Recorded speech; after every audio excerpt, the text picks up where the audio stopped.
We have a guest on the podcast today that has lived in multiple countries. She's lived in multiple states. She has worked multiple jobs. She met me working at GreenState Credit Union.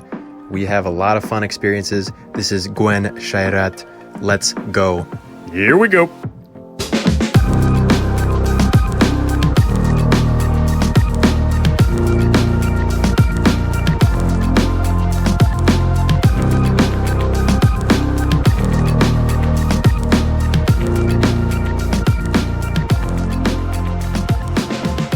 What's cooking, everyone? We are back with another episode, another guest. We're very happy today to be welcoming one of the most outgoing, one of the most curious, and one of the most adventurous people I've ever had the great pleasure of meeting. She was this summer's IT intern at GreenState Credit Union. She never misses leg day. She is Gwen Chaiyarat. Thank you, Brandon Chuck. Of course, very glad to have you on. How's life going for you, Gwen? How are you? How are the classes going? How are things going ever since you ended your internship?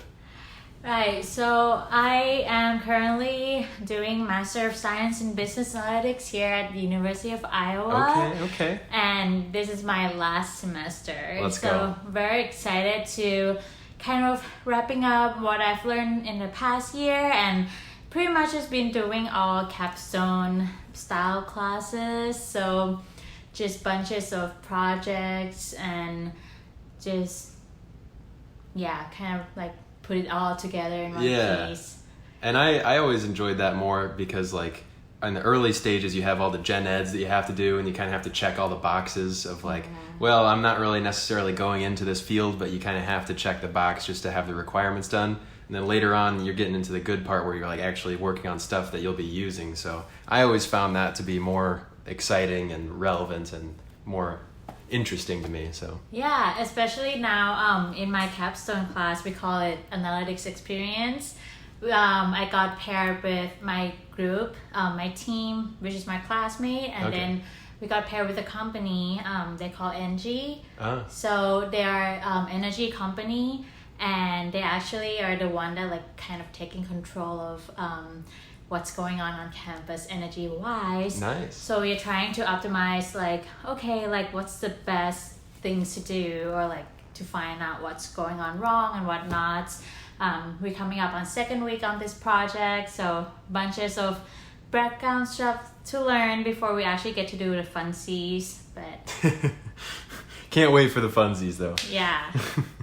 Well, I just want to let you know that the IT department at GreenState, we've been quiet up there on the third floor. We've been it seems like people notice when you're not there anymore. I've heard like people check in and be like, man, you can tell Gwen's not here anymore. It's just like, we're missing the life of the discussions and the creativity and everything. It's just like you had such an impact on us that we really miss you there. So you guys no longer creating fun over there? Oh, that's not true. We create fun, but it's just in a different way because what you bring to the table is just so unique, and so we're trying to make do where we can, but it's just not the same. Oh yeah, my shoe is small, but it's kind of hard to feel for sure. Exactly.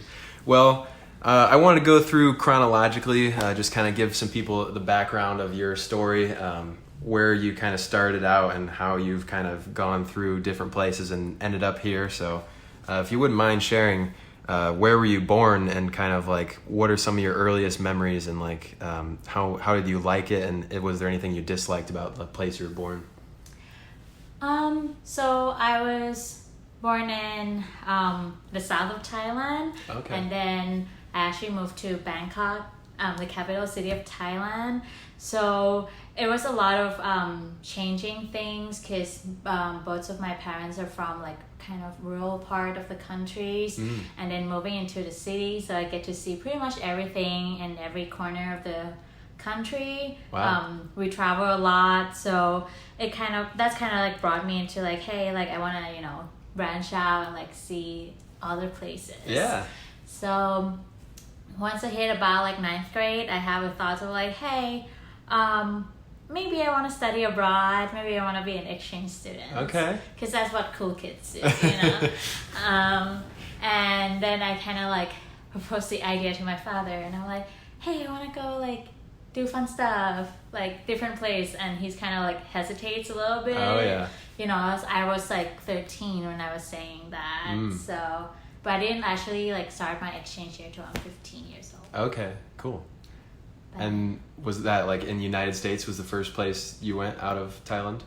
No, I actually got to go to Singapore, South Korea, and Hong Kong for like summer English camp.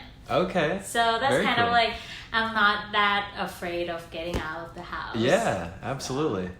I've never really, I guess I have been outside of the country a little bit. When my family, when I was little, we went on a cruise to like Mexico and a couple other places. But yeah, I guess I haven't had that experience that you've had of just kind of like checking out all those different cultures and stuff. So that's really cool. Yeah.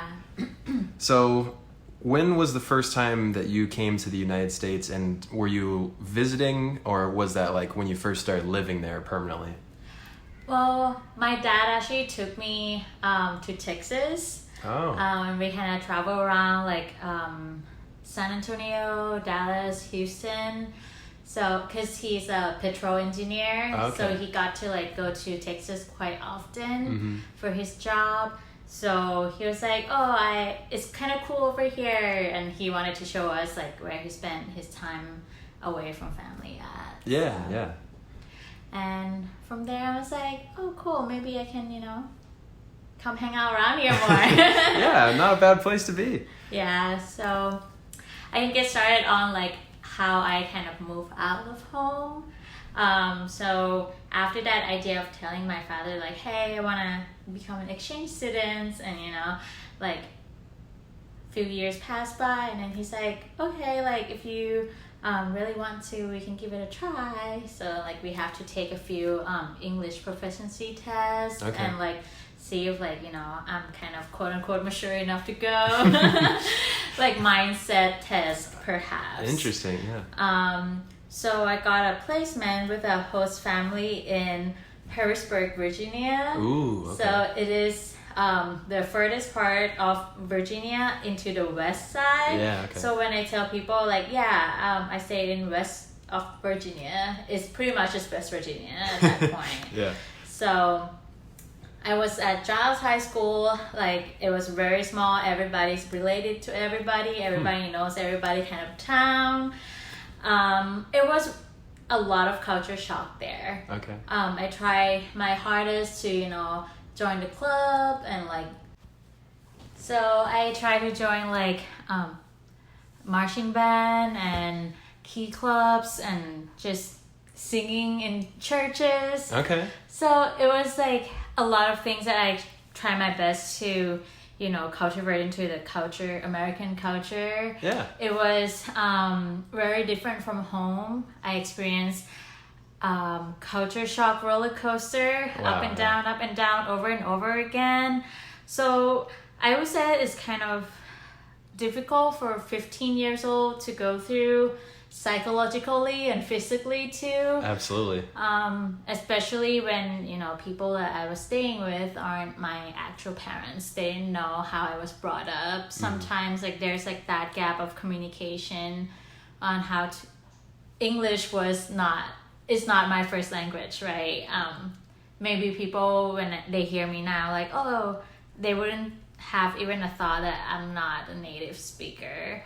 But back then it was a struggle to kind of communicate my thoughts and emotion, which is I think that's like a part of why I'm so vocal about myself, because I'm just afraid of people taking me like mistakenly. I guess like miscommunication and stuff, just because like in the back of my mind I'm just like, okay, like am I speaking what I actually want to go across? And I couldn't imagine, because like when you think and then you think and you have to like translate over into a different language. I've taken Spanish, and I can't imagine like I've actually like inserting yourself into a whole nother country where it's just like I have no clue what that's like. So that I can understand how frustrating that might be. So yeah, it's like throwing yourself in an ice cold water for sure. I learned a lot from it, but glad that it's over. okay, yeah. So that was Virginia, right? And then where was the next stop on your journey after that? The next stop was White Plain, New York. Okay. It was an international high school, so it was a boarding school. Just because if I were to go home, I would have to repeat a year, my junior year. And I was telling my dad, like, hey, I don't really want to waste a year of my life. Can I just go to boarding school and just graduate within a year instead of go home to spend 2 more years? And he said yes, because education is what we valued of the most. Absolutely. And going there is kind of culture shock again, because everybody's from everywhere. Like literally everybody's from like Europe, like all like Africa. Wow. American, obviously in New York. Russia, like True, side, like all corner of the world, and we all just kind of together and mingles and whatnot. So that was kind of crazy. Yeah. And we like play hard. We studied really hard there. We have curfew. We have study hours. I joined a soccer team, and that was kind of a lot too, on top of the pressure of going to college after, since that was my senior year. Yeah. Did you make some good friends along the way that kind of like helped you kind of implement and get engaged with yourself in the new places? Like at each stop you kind of like made some friends there that kind of helped you, or was that like a tough experience to adjust there? Yeah, I think it's depends on each people perspective too. I don't think it's from the place itself. Okay. Obviously there are pockets of joy I found for myself here and there at everywhere I've been at, but I just kept going around, open myself up to people, and if they like me as who I am, they're just like, okay, let's hang out, and if not, I'll just be like, okay, moving along. Yeah. And I think I remember when you made that word cloud for your presentation, one of the things was like unapologetic was one of the words on there. Yeah. And I'm starting to kind of understand how that came to be, because like with all the different moves you've had, you just kind of like have to reintroduce yourself at each stop of the way, and I can kind of see how that kind of formed for you. So that's kind of cool to get a deeper understanding of how that came about. But, yeah, for sure. So if I'm not mistaken, the next stop for you was down in Florida, right? Yeah, Tampa, Florida. All right. So moving along, again, if I were to go back home to Thailand, to University City in Thailand, I would have to take entrance exam, which I'm already missing taking the entrance exam, because it started from like September, but school won't actually start till like August, September, right? Okay. So then I would have to take a gap year and take like 7 exams. Oh. So then I'm like, hey dad, ring ring. I only have to take 2 exams to go to school here. So again, I took proficiency exam, and then I took SAT. I only took a round of English proficiency exam and 2 rounds of SAT, which I ended up using the first score to send. Okay. Kind of a waste of money. Kind of didn't want to go on a second one, so that was a little disappointing. But yeah, I would just apply to school on East Coast, because that's kind of where I'm comfortable with at the time. And I got into Buffalo, UNC, Wilmington, and Tampa, a few other places that I don't remember. I chose Tampa because they gave the most scholarship to me. Okay. And obviously the warm weather attracts me to go there. I got there before Tampa was cool, so you can't say that I'm riding that train. Gwen was the reason that Tampa came to be what it is. Yes. So down in Tampa, it was just so nice and warm, and just palm trees. I didn't know what I was doing really there. I picked there because, it's nearby the bay, and I originally wanted to be a marine biologist. But my father was like, you're not going to make any money being a marine biologist.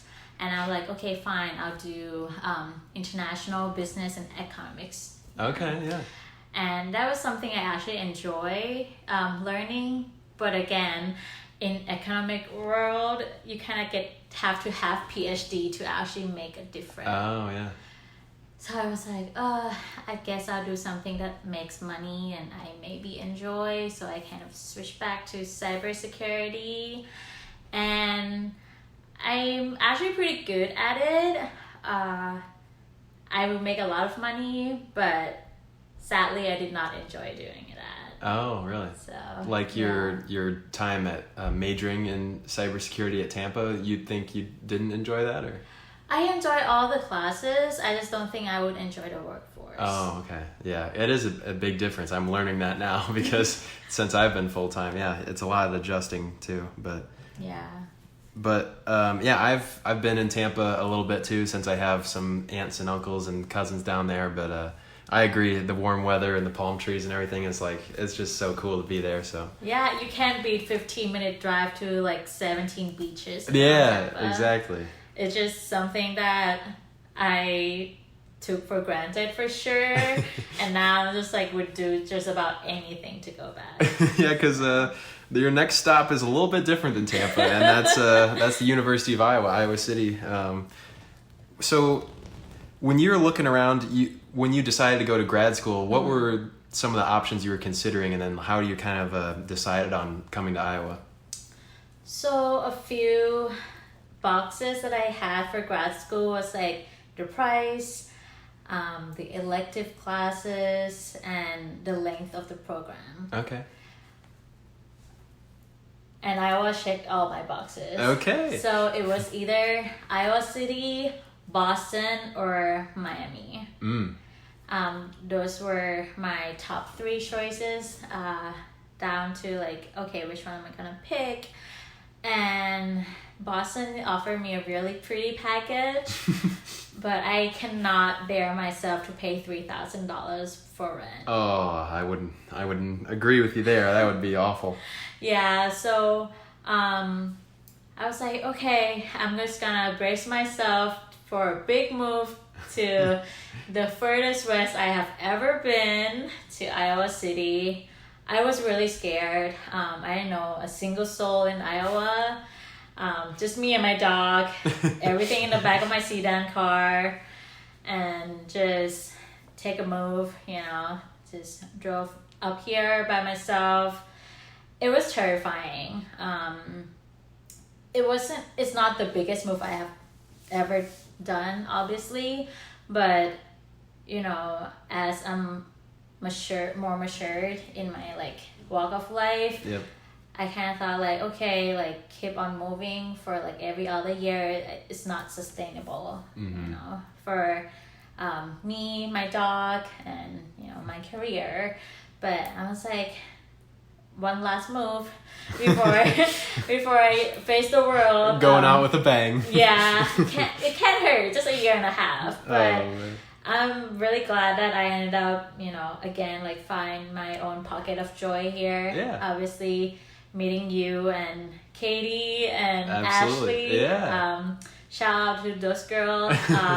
They really, they became my rock in the past couple of months. Good. So. Yeah, that has to be so helpful to like have that support, with friends and stuff, because I've lived in Iowa my whole life and I couldn't imagine doing some of the moves that you've done, and it's just. That's incredible. Hey, you might have to throw yourself in a pool of ice cold water. I might have to, We'll see where life takes me. It's definitely an option. But that leads us to our next step, which is you going and applying to different internships and eventually getting hired at GreenState. So I remember you telling me a little bit about it, but what was like the process? Like, where did you find the application to apply to GreenState, and like how did that kind of work out with interviewing and everything? So it actually the story has to go back about a year ago. I was in this conference that's sponsored by my program. It's called Women in Business Analytics Conference. Okay, yeah. So last fall, so 2021, Sarah Wilson, my former boss and your boss, Yeah. she was there to speak about business analytics, she didn't really like sell GreenState or anything. Oh, interesting. So she was very pregnant back then. I remember, yeah. And I was just like, okay, cool. Like I saw GreenState like once or twice. I didn't think twice about it. Or what they do in credit union. I didn't know what credit union was. All I remember was just how passionate she was and like how smart she was. Yeah, I would agree. So that kind of like kept like GreenState in the back of my mind. Mm-hmm. You know, like, oh, like she seems awesome. It would be cool if I get to work with her. Yeah. So when the time comes around, I'm like, okay, GreenState. I didn't even go to LinkedIn or anything. I just go to GreenState website and wow. career, and I was like, okay, let's see what they have there. They had IT intern. I was like, heck, why not? There you go. Let's just go with it. And I applied, waited a few weeks, and HR email, and we set up a call. I pretty much just walked her through how I know GreenState, and she was like, oh, Sarah Rose's actually going to be your supervisor. And I was like, oh, that's cool. I already met her. There you go. So, that's yeah. So cool. And the rest is just all fun and history. Absolutely. And that's so cool that you kind of, your first introduction was Sarah, because like that's obviously it was our boss. And then for my experience, when I applied on LinkedIn. And then the first person I talked to was Kayla, who used to work in HR. Mm-hmm. And then my second interview was with Scott Taylor, who is like a little bit higher up than Sarah, oversees information technology. But if I never got to see Sarah until I actually was like at GreenState working in my internship. So for you to be able to have that connection with her earlier on, that's even cooler, because that was just like an extra bonus when I came on. I was like, oh, Sarah, she's awesome. So yeah, networking has opened many doors for me for sure. Yeah, absolutely. Get to meet a ton of people, and like the event we were at with tech kernels, you know, those guys, and talking about how they allow dogs in their office, and you're like, oh my goodness. Yeah, we actually got invited again. I don't know if you saw on LinkedIn. Yeah, that's going to be cool. Yeah. But so you get hired, you're an IT intern, and I remember when Sarah told me at first that I was going to be helping with your internship, and I was like taken back by that. I was like, oh my goodness, I don't know if I'm ready for this, because when I was an intern and I had Carissa as my mentor, she knew everything about everything and like taught me so well, and I didn't think I was going to be able to live up to the standards that she set. But Sarah believed in me, and she was like, I really think that you can help, and I think that you'll be a great introduction for Gwen into GreenState. And so I was kind of overwhelmed at first, but then we got to meet each other that first day and talked with Sarah and everything, and you were very welcoming, you were very conversational, and just kind of like took it easy, you know, and it seemed like there was nothing to it. So I'm really glad that I was able to help with your internship experience and everything. So I wanted to know, what was it like coming in with the group of interns you guys had, and just like going through all the different events and stuff and meeting them and like working with them? What was that experience like? And were you guys like connecting right away and just like instantly friends, or did it take a little bit for you guys to like warm up to each other? So for many of us, it was our first internships. Uh-huh. So everybody was overwhelmed. Everybody overwhelmed and like didn't know what to expect really. We kind of just show up and wait for whatever to happen. Yeah. I try my best to be myself, and just and I know not everybody is outgoing and conversational. So I try my best to like reach myself out and be like, hey, this is me. I see you sitting in the corner. Just kind of drag them out of the shadow. Yeah, and just exactly. Be like, hey, you want to come do this? Like, let's go grab something. And that was kind of how I pulled Ashley out of the corner. Yeah, okay. A little bit, and we became such a good friends. And yeah, for like all the events, I again like don't really know what to expect. Like the HR kind of like send us email like, hey, show up, and we just like give us more info so we're not freaking out, and they're just like, you'll be fine. We just like, I guess perhaps we will go. I mean, we get paid in free food, so we always will show up. I mean, I guess. But I learned a lot from GreenState and the internship program. I feel like we were being like invested in for sure. Yeah. Even though none of us got a part-time job, but I think I can say for most, if not all of us, that we appreciate our time at GreenState. So when we started working together in IT, you started picking up things. I started teaching you a little bit about the programs we have and some of the systems and software and everything. And one of the first things you learn at GreenState is like Epicus and like Jacki Henny and just like the structure that they provide. Mm-hmm. And then soon later, I don't even know how we got a hold of this, but it's like a little plastic bug that we had just like sitting around at the IT department. And we put it up on my desk, and you made a little name tag for it. And I'll let you share, what was the name of the bug that we had? Mrs. Roche's, her name is Jacki Henny. We introduced her to everybody that walked past our desk. She's a superstar of the corner for sure, just because everybody in GreenState know of her or of her sisters, brothers, Epicus. Yeah. We also have another Roche stuck onto the beam of the IT support side. We named Epicus, right? Yeah. Yep.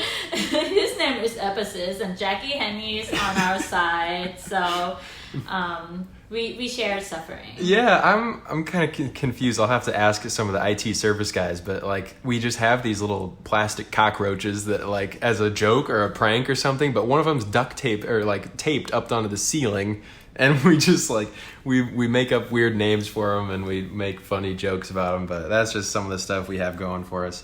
Obviously all the jokes Gwen and I have had, we always like to say live, laugh, love, and then like something else afterwards. So that we now live, laugh, lift. Sometimes we lie, but we're trying not to. That's right. Yeah. So we could go on for ever a long time about all the stuff that we've had, but it was just making so much fun out of the internship. I think is an important part to just kind of like, you're taking on so much information. Everything's so new, and it can be overwhelming that you kind of make it a little more lighthearted, and it kind of helps you get through everything. So yeah, definitely. So then, when I started to get to know you a little better, I could just tell how like curious and just like adventurous you were. I remember specifically one of the defining moments was when we saw that Travis had his little name stand up by his desk that said his name and then like valued employee underneath. Right. And I was like, yeah, that's really funny. That's cool. I wish I had one of those. And then I just like went back to work and did nothing. And then like 20 minutes later, you come back and you're like, here you go. And you handed me like a new box full of the name stand that Travis had. And I was like, what in the world? Where'd you find this? You're like, oh, I was just looking around in all the cupboards in the Oasis, and I was like, oh, I just happened to come across it. So it was just so funny for me to just listen to like how you were just like going exploring and just like open up everything and see what's inside, and it's just like that's just who you are, and it's so cool. Yeah, I mean, like a part of being cybersecurity students, like, you know, obscurity does not equal to security. So if you don't want me to find it, you better lock it up. Gwen was doing some of the penetration testing in our in the Oasis in our department, so that was great. And when we were doing transaction training, and we'd have those breaks, and we would just like go on tours of the building. We were like, all right, let's go to the second floor and walk around. Let's go to the fourth floor and walk around. Yeah, it was so funny because people would just poke their heads through their little cubby and just like, you need any help? And we'd be like, oh, we're just walking around stretching our legs. Man, oh, it was so much fun just because if you were never there, I would never get to like experience some of that stuff because I always, I guess me more than you, I kind of just keep to myself, but you kind of like opened up that part for me, so I'm very appreciative of that. Hey, a little secret, mortgage always have snacks. Oh, I gotta check it out then. I gotta go talk to Ryan, see if he can hook me up a little bit. But so one of the things that we always did at GreenState, it got to be a tradition maybe once a week, is we'd go into Cherry Garcia, which is the conference room, and we would play a Dominion. We would play a card game that our great friend Chris would bring in, and Gwen and I started out playing this game, and we were kind of confused at first because there's so many moving parts and there's so many things that you have to keep track of. And Chris was trying to do the best he could to explain it to us, but we've grown together. We've gotten better at the game, and I think Gwen's won a couple times. I've won a couple times, and just kind of share some of your experiences of like how fun that was and how the process of that. Oh, it was so much confusion in the beginning. And after we got a hang of it, we was just kind of playing on offense, defense side. Perhaps we have like different types of cards. We have to collect like treasures, like a piece of land, or or we can like be what do you call it, like stealing stuff. Yeah, with like curses. And, so. It was just like a lot of staring and like, did you really have to do that? You can be very evil in that game, so. Yeah, it was really fun. And sometimes we just play during our lunchtime, and it was just something that all of us look forward to at the end of the week. That's right, yeah.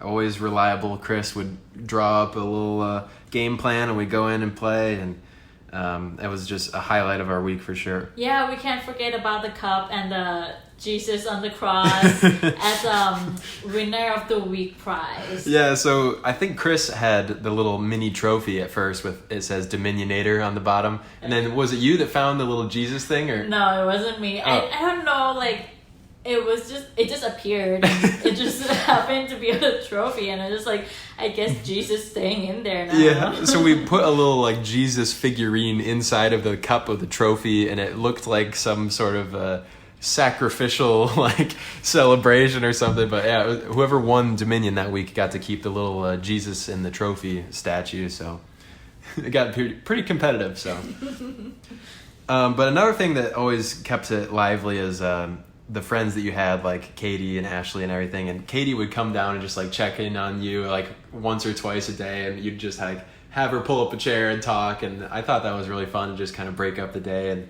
And you guys would always just explore the building and like schedule, I'm gonna have a little meeting with this person and that person, and just like how helpful was that to just be able to like go talk to anybody that you really wanted to? I feel like it helped me ease into a different place a lot. Obviously, you and I'm older than you yeah. by like a few months, but it helps to connect with people who are like going through the same kind of mindset, like, oh, this is a new place. Yeah. We kind of definitely like cling on to each other into like, hey, like I'm like not sure how to do this, and we kind of give each other like advice on like how to do it better or like how to do it at all. So like if we were to be like scared of something, like, oh, I don't know if like I should say this or if I should do this, we kind of either like steer us from that direction or kind of encourage each other into doing it anyway. Mm-hmm. So it was kind of, like friendship along the coworker you're going through the same process, so it's just like you have so much in common that you'll be able to relate to each other. So that's huge. And I always say that you guys as an intern group did a lot better job, I think, of like being connected with each other and like being close friends and like going outside the office. Like I remember with my intern group we did like one or two things, but seeing the way you guys were so like a tight-knit group is just like, man, you guys are different, man. That was you were really a great group. So thank you. We're very thankful to have you guys. I'm gonna share a little bit of some outside the office stories that we've had, if that's all right. Take us through here. But Well, one of the first ones I have on here is the time that you got a flat tire. Oh boy. That might be bringing back some flashbacks, but just like the day that you got that, and it was like we were trying to. What was it, Katie, that had like a pump or something for you, or you had a pump in the back of your trunk, and we tried to do that, and it was just like the air kept leaking out as you were filling it in. It was it just straight up like the gauge is not going up. If anything, it went down. I was just tragically like dead inside by then. I was like, how the heck am I supposed to fix this? It was very hot. It was like in the middle of like July, August, something like that. And I was devastated. I'm like, I don't know what to do. I don't know if I have enough money to change it right now. So I called up my dad and was like, hey, I busted my tires. I need like $400. And he was like, okay, fine, use a credit card. Which I'm like thankful for, because if not, then I'm probably just gonna have to not have a car for like 2 weeks. Oh, yeah. But yeah, I'm really grateful that like you came back, and obviously Katie was there to kind of help me troubleshoot in the beginning, and then I ended up deciding, okay, I want to take my car to Costco, and Brandon drove right behind me to make sure people were not going crazy and gave me a ride after. Backtrack a little bit, when we were at Costco. Oh, yeah. I took Brandon hot dog virginity. Costco hot dog, not hot dog in general. I feel like that's like a very special time for me, at least. Yeah, I've never, let's see, I might have been in a Costco like 1 or 2 times before that, but yeah, I've never had a Costco hot dog, and apparently that's a big occasion in one person's life, according to Gwen, to have the Costco hot dog. So I did enjoy that, and it was very good. It was, and it was a good price too. $1.50, I believe. Whew. You can't beat that. In this economy, we'll take that any day. After you spend $400 on a pair of tires, so you gotta get back something, right? Exactly. And there was another time when we went to Scheels, and we were kind of messing around, going through and like looking at canoes and water bottles and like all this different stuff, and we went and like tried some different putters. And the little testing putting green, and we were working with the dumbbells and stuff, and that was super fun. Just kind of like explore the whole store and kind of test out some of the free stuff you could do. But yeah, it definitely was fun just to like go and like be silly, goofy with friends there, and this one guy just kept on coming up to us and like, how can I help you? And I was like, got a little like irritated. I was like, no, we're good. We're just browsing. But like in the back of my mind, I was like, we literally just want to walk around and enjoy the AC inside and being silly. So yeah. Oh man, that was so much fun. But, yeah. And then we did go golfing a couple times. Oh yeah, for me it's more of like gardening, but yes. Gwen had her signature pink golf balls ready to go, and we were out there, and we did have a big intern group. Wasn't really the most efficient way of playing golf. We did have some groups of 5. We did have some people passing us, and some interesting moments taking up time, and like the situation wasn't always the perfect way to go about it, but it was so much fun either way. Yeah, we enjoyed ourselves, and I feel like that's like the most important part of going out after a long week of works, and just like kind of like relaxing, and like obviously playing golf. I found golf to be like pretty nice, laid back, because not a lot of walking or running, but a lot of concentration, focused kind of movements and stuff like that. So it kind of helps to like relax sometimes. Absolutely, yeah. Very leisure sport compared to some of the other sports where you're sprinting and diving and running and jumping around and stuff. So golf is pretty calming. So I like that. When she doesn't do cardio, but I only chase golf ball just to get back on the golf cart. That's right. So. That's right. So we come towards the end of your internship, mm-hmm. and you've been working on your presentation for a while now. At this point, you have a pretty good idea. We practiced a few times. Right. So How was it? I also remember you saying that your dad was gonna like show up later that day, and you're gonna see him for the first time in a while, and just like take me through that some of the last days and like finishing your presentation. And you did a great job. Obviously, we were all there to see it, and you were the last one, and you finished strong, and you got to see your family, and like how great of a moment was that for you? Yeah, it was kind of like bittersweet, obviously, to end the internship because I did really enjoy learning at GreenState. To be honest, every runs that I had for my presentation, it was all different because for my presentation, I like to just put pictures and bullet point, right, and just kind of engage with how the crowd feeling. Yeah. So initially my presentation is supposed to go like maybe 2 or 3 minutes longer than how it went, but I was like, okay, it's been a long day, everybody just want to get healthier, I just want to get out and eat dinner with my father. So I was like, okay, you know what, let me just run through, make sure everybody don't look too confused, and kind of just wrapping it up. And yeah, I was really grateful that to see all the faces, show their support at my presentation.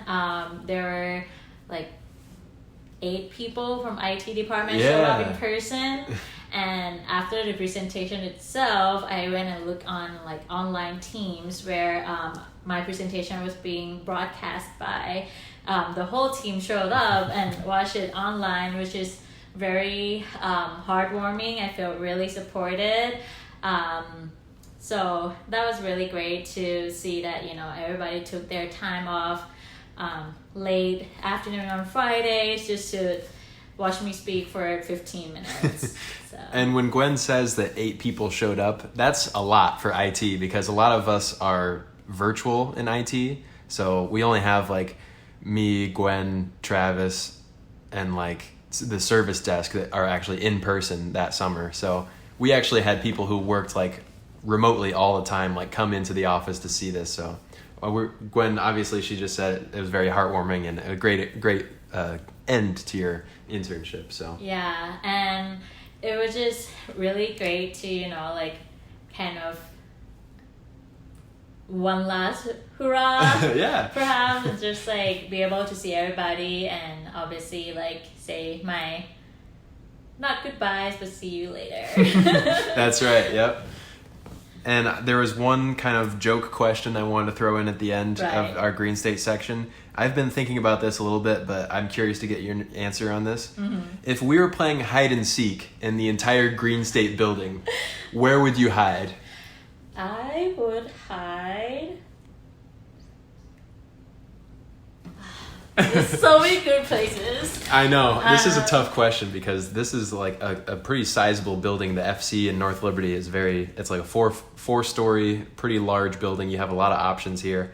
If you need more time to think, I can give you some of my thoughts, or if you're ready, you can go. I think I might go to the data center and just hide behind the server racks. That's exactly one of the ones I was thinking of because we had Kyle from IT service that showed me and Gwen down to like the bottom floor and like all the data centers and the racks and everything. I feel like if you like get some of the ones on wheels or something and like pin them and like tuck yourself in behind there and like wall yourself off, you'd be good for like hours. No one would find you. Yeah, so. But if you were to be the one seeking, then I would have hide in HR/accounting storage room. Ooh, okay, that's good. 4th floor, right? No, it's actually like nearby the data storage room. Oh, okay. It's like a file room. Oh yeah, okay. So. Yeah. I was thinking either the data center or one of the IT closets, like, when you accidentally open the IT closet instead of going to the stairs. Like each floor would have its own like server rack, so yeah, it's like one of those rooms. So. And yeah, you could put up a sign that's just like IT closet, keep out, like experts only or something, and people wouldn't go in there, and then you just hide in there. You stack up some boxes, you hide away, you'd be good to go. But I love that question just because like it makes you think about the building, and it's like, wouldn't that be so fun if we played hide and seek at like all throughout GreenState? Oh, that would be so funny. I would just probably run away and then hide in Jeff's car or something. And, we'll see. Jeff's office. Hey, no one dares go in there. So besides me and Katie. Yeah, true. So your internship has come to an end. You're starting up classes now at Iowa. We're just gonna get a little. We're up to date here now. We're current day. Mm-hmm.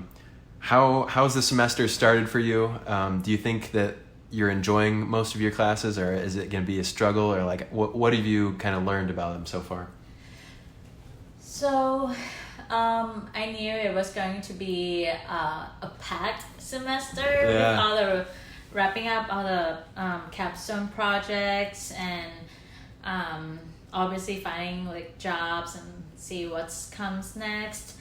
There was a lot of learning, how to work with other people. Mm-hmm. And that was one of the most valuable lesson I got from GreenState, communication skills and, trying my best to like be professional in a stressful time. I know I'm not the best at doing that.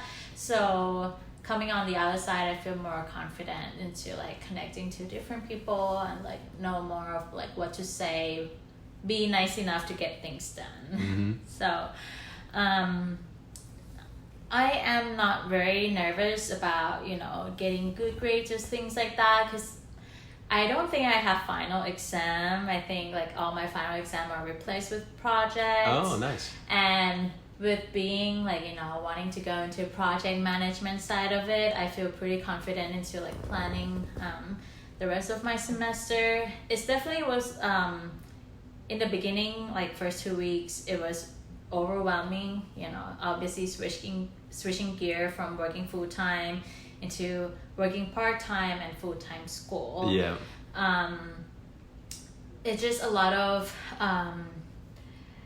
setting myself expectation and goals, because now I'm just only have deadline. I don't have weekly checked-in from my supervisor to keep me up on my tippy toes, so self-accountable is something I definitely lost grip of during the summertime, because you and Sarah obviously were there to kind of keep me like going.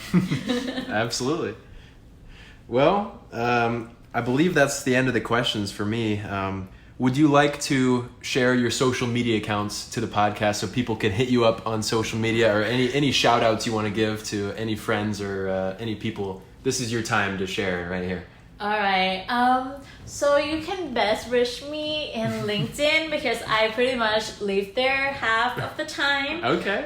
Just Gwen, and my last name is Chaiyarat. There you go.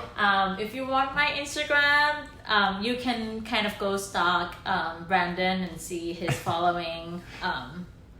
Or I could put it in the description of the podcast if you'd like me to. I mean, sure, like either or. I'm not impossible to find. You just have to put some effort into it. That's right. And is it really too much to ask for a little effort these days? Apparently it is. It is. We're not gonna go there. It's gonna stretch out our episode for too long. Yep, that'll be for a different day. Yep. But Gwen, this has been a pleasure. I've been looking forward to this almost ever since the podcast started. So we're very thankful to have you on. You've been a great guest, and we appreciate your time today. Thank you. Everyone, that's gonna wrap it up for me. We're gonna move on to the end of the episode, where we're gonna take a look at what's cooking in each of the 4 categories. What's cooking in sports? Guys, we have a ton of stuff to get through today, and what's cooking, I'm gonna try to go rapid fire here. Let's see what we can do. Serena Williams, widely considered the best female tennis player ever, has just lost at the U.S. Open. The match before this, she did take down the number 2 seed, and then she was defeated. And she said before the tournament that this was going to be her last tournament, so she is now retiring. She's a legend, guys. She's been dominating the sport for 20 years. She's played singles and doubles, winning championships left and right. A lot of respect for Serena. She's done so many great things on and off the court. She's going to put more of a focus on her family now going forward, take care of some business ventures she's always involved in, and just kind of enjoy retirement. So congrats to her on a successful career. Much appreciated. We got so much entertainment from her, and we are happy to see her go out on her own terms. Moving on to some more concerning news. Iowa versus South Dakota State football. If I were to ask you at the end of last season for Iowa football, what were our main takeaways from the season a year ago, what would you guys have said? This is what you would have said. Our defense is outstanding. Our special teams shows up every week and does their job. Our offense is limited, and our quarterback, Spencer Petras, is not performing up to standard, and Brian Ferentz, offensive coordinator, not really doing a great job, and we really need to make some upgrades. We need to make some changes on offense. That's what you would have told me at the end of last season. So what do you think the focus should have been this offseason for Iowa football? Maybe spicing up the play calls a little bit, maybe thinking of some new and creative things, look around and see what's working for other schools, other play callers, and try to revamp our offense, try to get up with the times maybe. Well, what did we see this Saturday when we took the field against South Dakota State? We saw an offense that consistently went 3 and out, could not move the ball.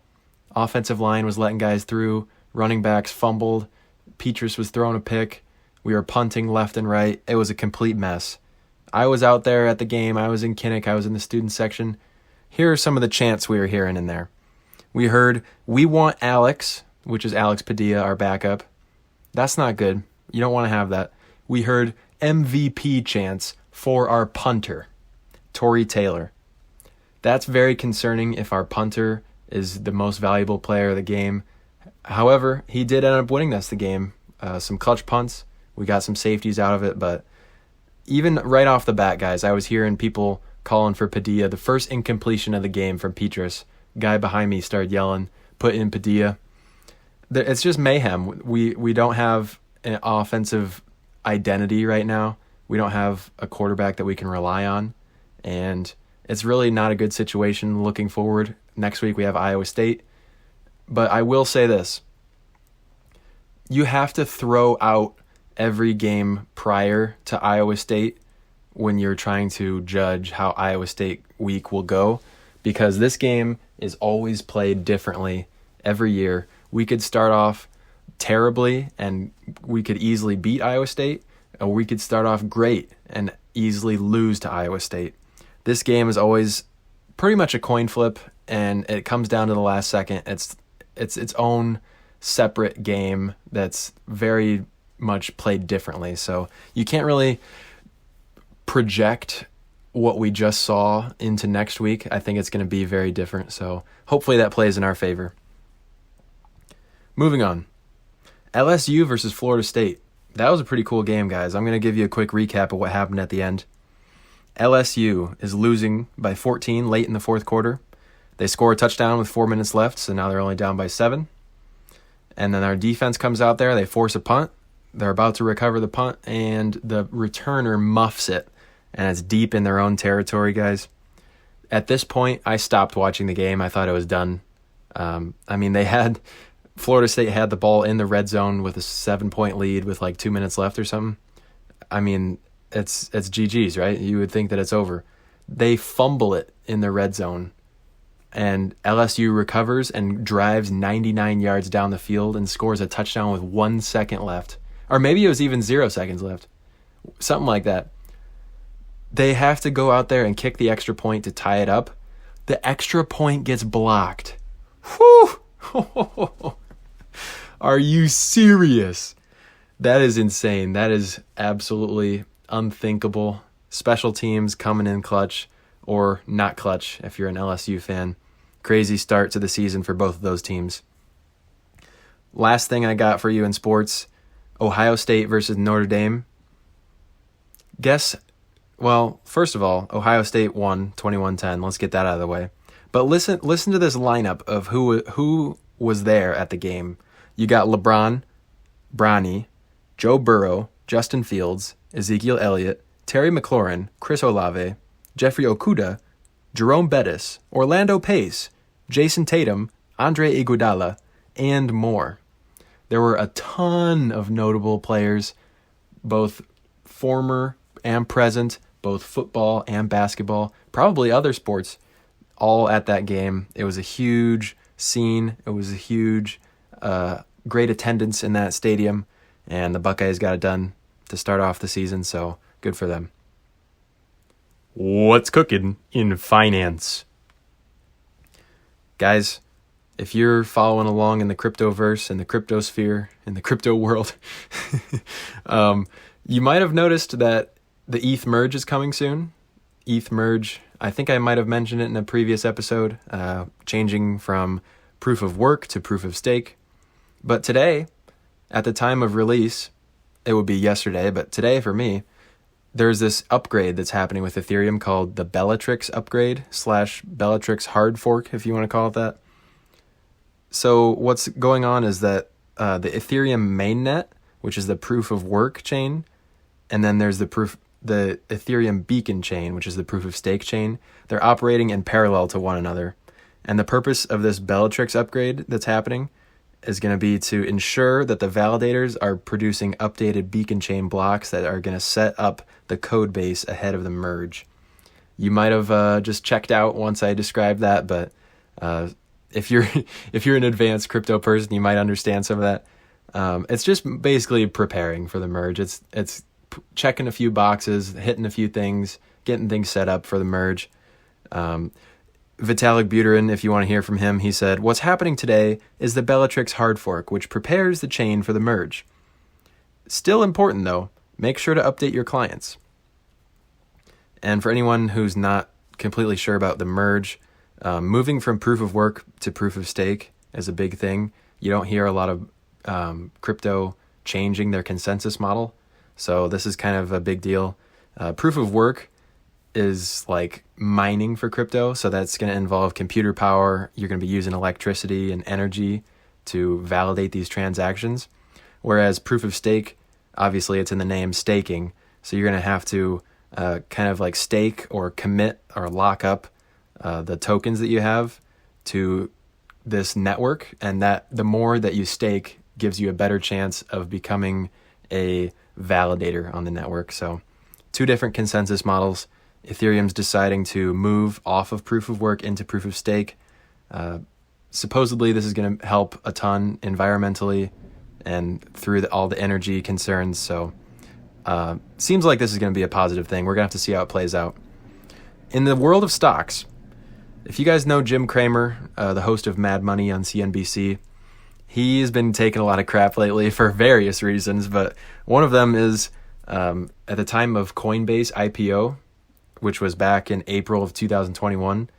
I believe Coinbase IPO'd around $342. Cramer tweeted, "We like Coinbase to 475."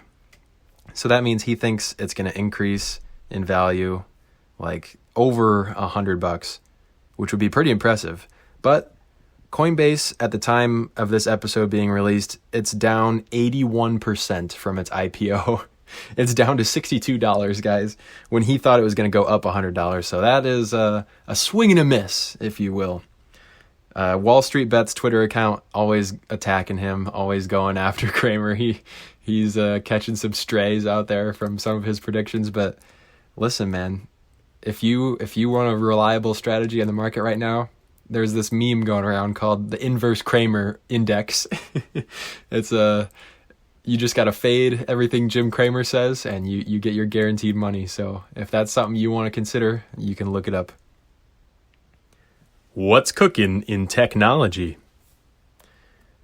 A big day today, guys. If you're listening on the day of release of this episode, which is September 7th on Wednesday, there is an Apple event today. It's being called Far Out event. I don't know exactly what Far Out is referring to, but it's going to be the Apple event every year, and around September they have these. They're expected to introduce the new iPhone, which is going to be the iPhone 14, supposedly. I've also heard that it's possible that there's going to be a new Apple Watch model. It's going to be a high-end durable model for extreme sport athletes. Interesting, guys. I don't know if I really participate in any extreme sports. I guess if I don't know, then I probably don't, but probably going to be more durable and have some upgrades. So if you're in that category, then that might be good for you. The new AirPods are expected to be released with some upgrades. I'm not sure exactly on the specifics of that, but people go crazy for AirPods. They're very popular. So the Apple heads out there will be liking that. If I had to guess, there's a joke that always goes around the Apple releases of iPhones. It's just like the general release, the patch notes would be like, better camera, slight improvements, more storage, slightly bigger screen. It's just like the old reliable of Apple updates to their iPhones are those the core 4 right there. So if I had to guess, it's probably a combination of those.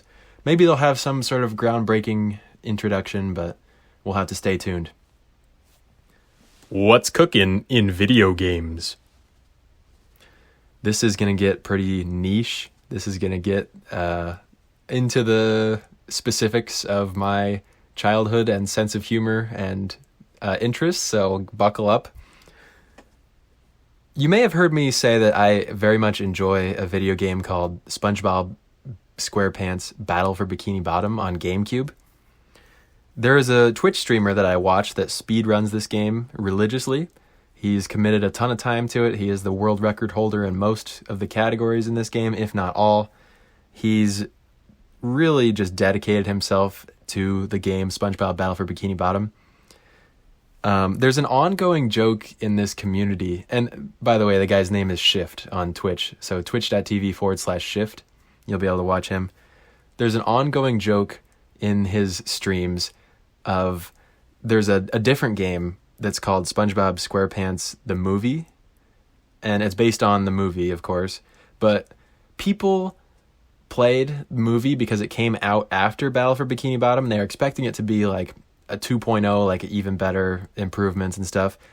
It was a huge disappointment, guys. Like the gameplay and the functions and the mechanics and everything were just so clunky and strange and weird, and people never really liked it.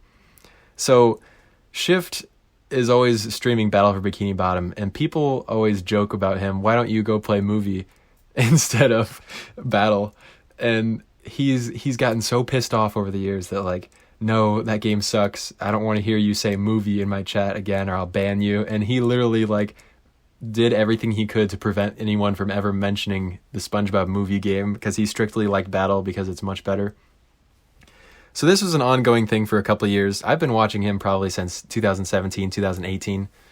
But he finally gave in, which is very surprising. He gave in to the meme. He decided to do a subathon where he continually plays SpongeBob the movie, the game he hates. And he's doing this, and every sub he gets adds to the timer that he's required to stream for. And then while he's like not on stream, he lets the Twitch chat like mess around with some sort of fan controlled game, but then he comes back the next day and he streams this thing continuously, and the timer's gone up so much and people have gotten so involved, and he set a goal for himself. If he gets to 10,000 subs on Twitch, he's going to take the SpongeBob movie disc and snap it in half on stream. And he was grinding the game. He was trying to do damageless runs so he doesn't take any hits. And he got so much viewership and growth on his channel. And he got up to 10K subs. And he was playing Sweet Victory, which is a song from a popular SpongeBob episode. He was playing like bass boosted Sweet Victory and giving a motivational speech. And then he snapped the movie disc in half. It was such a legendary moment. And it's really crazy to see how you kind of branch off on a new journey. You do something that you previously didn't let yourself do, and it's crazy to see what happens because he's experiencing so much growth and so much popularity from this. But he's now over, I believe he's over 25,000 subs. So he's continuing this thing. He's been streaming pretty much nonstop for a month straight. He started this thing at the beginning of August, and now that he completed his damageless run in SpongeBob movie, he decided to move on to another game that I love playing in my childhood, which is the Incredibles game. And so now he's trying to do damageless Incredibles, and it's a ton of fun, and people are throwing memes around in the chat, and they're saying it's showtime and everything. So if you guys are interested in any of that, maybe I lost 90% of my listenership from that, but twitch.tv/shift, SHIFT. The dude is pretty funny. He likes his memes, and we're having a good time over in the chat. So that'll be it for me. That was an action-packed What's Cooking segment there. Hope you guys enjoyed today's episode. You can find me on social media at what's_cooking. That's on Instagram and Twitter. YouTube, I'm also on YouTube if you want to watch that way. Check out the link tree in the bio of my Instagram or Twitter. Check back next Wednesday for another episode. We do have another guest next Wednesday, guys. Another guest. It was a great conversation. We've already completed it. Can't wait for you guys to hear it. As always, take care. See you next week. Peace.